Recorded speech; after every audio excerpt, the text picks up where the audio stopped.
Jajpur block परिसर रे थिबा सम्मेलनी कक्षरे जाजपुर पंचायत समितिर तृतीय साधारण अधिवेशन अनुष्ठित हो जायछि।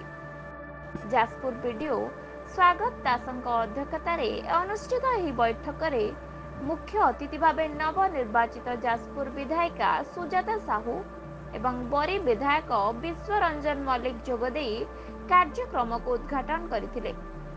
प्रारंभ रे जाजपुर ब्लॉक अध्यक्षा स्वर्णलता परिड़ा उभय विधायकों को पुष्पगुच्छ प्रदान करी स्वागत करथिले।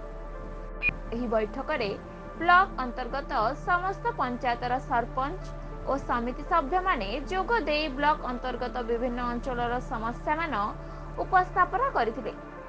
ଏହି अवसर विभिन्न विभागर ब्लॉक स्तरीय अधिकारी माने उपस्थित रही किभली समस्यार समाधान होई परिबो कहबा सह विभिन्न सरकारी योजना संपर्क रे सूचना दैथिले।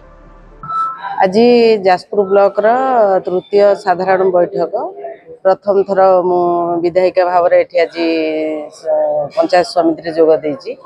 आ तापरे विभिन्न डिपार्टमेंट को नेकी जहा कि हमर जानिथिबे एटा रेनी सीजन टा एग्रीकल्चर किमा हॉर्टिकल्चर मिशन शक्ति आमर जो स्वच्छता विषय जेहेतु वर्षा दिन तेणु साधारण लोकंकर केमिति आगो को से माने भलरे वर्षा दिन कौन से असुविधार सम्मुखीन से न हेबे तापरे मेडिकल पीएससी सीएससी ए विषय जो अच्छी ब्लॉक रा समस्त विषय आलोचना कराला। साधारण लोक केमिति भलरे सबु जिनस सुविधा सुजोग रे पाई परिबे तांकर कौन से असुविधा न हबो तेणु आमर पीआरआई मेंबर सरकार अधिकारी माने एठी अछंती समस्ते तांको मध्ये हम इन्फॉर्मेशन करिचु जे प्रत्येक डिपार्टमेंट को समस्त काम ठीक भाव रे करिया।